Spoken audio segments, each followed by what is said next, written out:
Presidente, oggi è emersa la richiesta da parte delle associazioni coinvolte, parlando del futuro del GAL, che emerga una voce unitaria e trasversale per portare le istanze ai livelli superiori.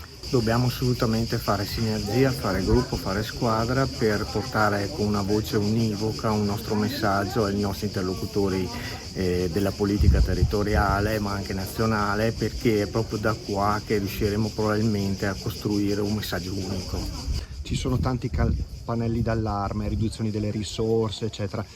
Parola flessibilità è stata una delle parole chiave.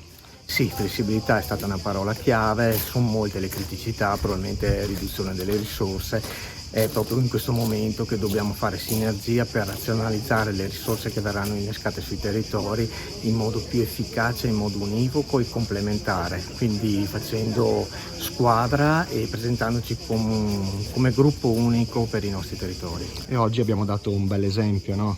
Sì, assolutamente, è stata una bella giornata, soprattutto tanti interlocutori che si sono espressi, hanno detto la loro idea, ma sostanzialmente mi sembra che il denominatore comune è flessibilità, coesione, fare squadra.